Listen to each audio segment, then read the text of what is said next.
दो वरदान। राजा दशरथ के मन में अब एक ही इच्छा बची थी, राम का राज्याभिषेक, उन्हें युवराज का पद देना। अयोध्या लौटने के बाद से ही उन्होंने राम को राजकाज में शामिल करना शुरू कर दिया था। राम यह जिम्मेदारी अच्छी तरह निभा रहे थे। उनकी विनम्रता, विद्वत्ता और पराक्रम का लोहा सभी मानते थे। प्रजा उनको चाहती थी। दशरथ के लिए तो वह प्राणों से प्यारे थे। दरबार में राम का सम्मान निरंतर बढ़ रहा था। राजा दशरथ वृद्ध हो चले थे। मुनि वशिष्ठ से विचार विमर्श के बाद एक दिन उन्होंने दरबार में कहा, मैंने लंबे समय तक राजकाज चलाया, जैसा बन पड़ा। अब मेरे अंग शिथिल में हो गए, मैं वृद्ध हो चला हूँ। मैं चाहता हूँ कि यह कार्यभार राम को सौंप दूँ। अगर आप सब सहमत हो तो राम को युवराज का पद दे दिया जाए। अगर आपकी राय इससे भिन्न है तो मैं उस पर भी विचार करने को तैयार हूँ। सभा ने तुमुल ध्वनि से राजा दशरथ के प्रस्ताव का स्वागत किया। राम की जय जयकार होने लगी। दशरथ थोड़ी देर तक सुनते रहे, संतोष के साथ। उन्होंने कहा, शुभ काम में देरी नहीं होनी चाहिए। मेरी इच्छा है कि राम का राज्याभिषेक कल सुबह कर दिया जाए। पलक झपकते पूरे नगर में फैल गया। हर जगह बस यही चर्चा थी। राज्याभिषेक की तैयारियां शुरू हो गई। भरत और शत्रुघ्न उस समय अयोध्या में नहीं थे। वह अपने नाना कैकेयी राज के यहाँ गए थे। भरत जब भी अयोध्या लौटने की बात करते, नाना उन्हें रोक लेते। भरत को अयोध्या की घटनाओं की सूचना नहीं थी। उन्हें अपने पिता के निर्णय के संबंध में नहीं पता था। यह जानकारी भी नहीं थी कि अगले दिन राम का राज्याभिषेक होने वाला है। कैकेयी से एक दिन में भरत और शत्रुघ्न का आना संभव नहीं था। राजा दशरथ ने इस संबंध में राम से चर्चा की। कहा कि भरत यहाँ नहीं है, पर मैं चाहता हूँ कि राज्याभिषेक का कार्यक्रम ना रोका जाए। उन्होंने राम से कहा, जनता ने तुम्हें अपना राजा चुना है, तुम राजधर्म का पालन करना। कुल की मर्यादा की रक्षा अब तुम्हारे हाथ में है। राज्याभिषेक की तैयारियां रानी कैकेयी की दासी ने भी देखी। मंदरा ने शुरू में उसे इस चहल पहल का कारण समझ में नहीं आया। उसने इसे कोई अन्य अनुष्ठान समझा।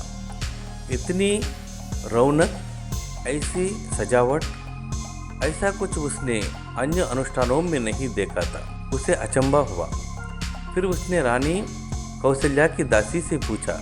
उसे तब पता चला कि कल राम का राज्याभिषेक होने वाला है। यह उत्सव उसी के लिए है। मंदरा जल भुन गई। राम का राज्याभिषेक उसे षड्यंत्र लगा, कैकेयी के विरुद्ध। वो कैकेयी की दासी थी बचपन से। कैकेयी का हित उसके लिए सर्वोपरि था। मंदरा उसे अपना हित मानती थी। वो कैकेयी की मुँह लगी थी। रानी कैकेयी भी उसे बहुत मानती थी। क्रोध से आग बबूला मंदरा रानिवास की ओर भागी। सीधे कैकेयी के कक्ष में वो हाँप रही थी। क्रोध से चेहरा लाल था। भागने के कारण सांस उकड़ रही थी। उसने रानी कैकेयी को सोते हुए देखा। किसी तरह स्वयं को संभालते हुए मंदरा ने कहा, अरे मेरी मूर्ख रानी, उठ, तेरे ऊपर भयानक विपदा आने वाली है। यह समय सोने का नहीं है। होश में आओ। विपत्ति का पहाड़ टूटे इससे पहले जग जाओ। रानी कैकेयी नींद से छौंक कर उठी। उन्हें मंदरा की बात समझ में नहीं आई। बात क्या है? तुम इतना घबराई क्यों? सब कुशल तो है ना? उन्होंने पूछा। कैसा कुशल, कैसा मंगल? सब अमंगल होने वाला है। तुम्हारे सुखों का अंत। महाराज दशरथ ने कल राम का राज्याभिषेक का निर्णय लिया है। अब राम युवराज होंगे। यह तो बहुत शुभ समाचार है। कैकेयी ने प्रसन्नता से अपने गले का हार उतार कर मंदरा को दे दिया। मैं बहुत प्रसन्न हूँ। राम युवराज पद के लिए हर तरह से योग्य है। रानी तुम्हारी बुद्धि फिर गई है, मति मारी गई है। सवाल राम की योग्यता का नहीं है, राजा दशरथ के षड्यंत्र का है, तुम्हारे अधिकार छीनने का है। मंदरा ने हार दूर फेंकते हुए कहा, यह षड्यंत्र नहीं तो और क्या है। कल सुबह राज्याभिषेक है, भरत को जानबूझकर ननिहाल भेज दिया है, समारोह के लिए बुलाया तक नहीं। कैकेयी का स्वर उग्र हो गया। उन्होंने मंदरा को डांटते हुए कहा, राम के प्रति मेरा अगाध स्नेह है, वो मुझे माँ के समान मानते हैं। तुझे इसमें षड्यंत्र दिखाई देता है? इसमें षड्यंत्र नहीं है। राम के बाद दशरथ ही राजा बनेगा। राज सर्वदा श्रेष्ठ पुत्र को ही मिलता है। मंदरा पर इस फटकार का कोई प्रभाव नहीं हुआ। उसके लिए यह दशरथ का षड्यंत्र था। वह रानी कैकेयी के पलंग पर बैठ गई, उनके बहुत निकट। कैकेयी के चेहरे की ओर देखते हुए उसने कहा, तुम बहुत बोली हो, नादान हो। तुम्हें आसन्न संकट नहीं दिखता। दुख की जगह प्रसन्नता होती है। इस बुद्धि पर किसी को भी तरस आएगा। समझो रानी, राम राजा बने तो तुम कौशल्या की दासी बन जाओगे। भरत राम के दास हो जाएंगे, वो राजा नहीं बनेंगे। राम के बाद अगला राजा राम का पुत्र होगा। अनर्थ को अर्ध समझने की मूर्खता मत करो। रानी राम को राज्य मिला तो वे भरत को देश निकाल दे देंगे, वे भरत को दंड देंगे। इस तिरस्कार से भरत की रक्षा करो। रानी, कोई ऐसा उपाय करो कि राजगद्दी भरत को मिले और राम को जंगल भेज दिए जाए। कैकेयी पर मंत्रा की बातों का असर होने लगा। उनका सिर चकरा गया। वो पलंग से उठी तो पाँव सीधे नहीं पड़े, आंखों में आंसू थे, मन भारी हो गया। प्रसन्नता की जगह अव्यक्त क्रोध ने ले ली। मंदरा के तर्कों में उन्हें सच्चाई दिखने लगी। तुम ही बताओ, मैं क्या करूं? कैकेयी ने आंसू पोंछते हुए मंदरा से कहा। मंदरा पलंग से उठी, कैकेयी के पास जाकर खड़ी हो गई। उसने कहा, याद करो रानी, महाराज दशरथ ने तुम्हें 2 वरदान दिए थे। दशरथ से अपना वचन पूरा करने को कहा।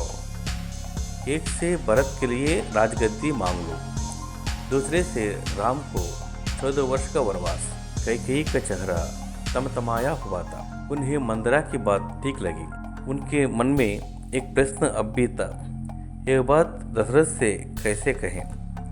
उन्हें रानिवास बुलवाएं या प्रतीक्षा करें? मंदरा ने कैकेयी के मन की बात भांप ली। उसने कहा, तुम मैले कपड़े पहनकर गोप भवन चली जाओ। महाराज दशरथ आए तो उनकी ओर मत देखो, बात मत करो। तुम उनकी प्रिय रानी हो, तुम्हारा दुख देख नहीं पाएगा। बस उसी समय तुम उन्हें पिछली बात याद दिलाना, दोनों वचन मांग लेना। मैं ऐसा ही करूँगी। महाराज का षड्यंत्र सफल नहीं होने दूंगी। मंदरा का लक्ष्य पूरा हो गया था। चलते चलते उसने रानी कैकेयी से कहा, राम के लिए 14 वर्ष से कम वनवास मत मांगना। भरत इतने समय में राजकाज संभाल लेंगे। जब तक राम लौटेंगे लोग उन्हें भूल चुके होंगे। अब जल्दी करो रानी, समय बहुत कम है। रानी कैकेयी को भवन चली गई। मंदरा रानीवास से निकल गई। दिन भर की गहमागहमी के बाद महाराज दशरथ को रानियों की याद आई। तुरंत रानीवास की ओर चल पड़े, उन्हें शुभ समाचार देने। सबसे पहले वो कैकेयी के कक्ष की ओर मुड़े। कैकेयी वहाँ नहीं थी। विद्याहारा से पूछा, पता चला कि वे कोप भवन में हैं। दशरथ को चिंता हुई, कैकेयी कोप भवन में? परंतु क्यों? क्या इसलिए कि उन्हें अब तक सूचना नहीं मिली? मैं उसे अवश्य मना लूँगा, दशरथ ने सोचा। दशरथ कोप भवन का दृश्य देखकर हैरान हो गए। उन्होंने कुछ समझ में नहीं आया। कैकेयी जमीन पर लेटी हुई थी, बाल बिखरे हुए, गहने कक्ष में बिखरे हुए, कपड़े मैले। तुम्हें क्या दुख है? क्या हुआ है तुम्हें? मुझे बताओ। अस्वस्थ हो, राजवैद्य को बुलाऊं? दशरथ ने कई सवाल पूछे, कोई उत्तर नहीं मिला। कैकेयी रोती रही। तुम मेरी सबसे प्रिय रानी हो, मैं तुम्हें प्रसन्न देखना चाहता हूँ। तुम्हारी खुशी के लिए मैं कुछ भी कर सकता हूँ, धरती आसमान एक कर सकता हूँ। दशरथ ने कैकेयी को मनाने का बहुत प्रयास किया, उत्तर उन्हें फिर भी नहीं मिला। दशरथ भी भूमि पर बैठ गए, विनती करते रहे। हाँ, मैं बीमार हूँ, कैकेयी ने कहा।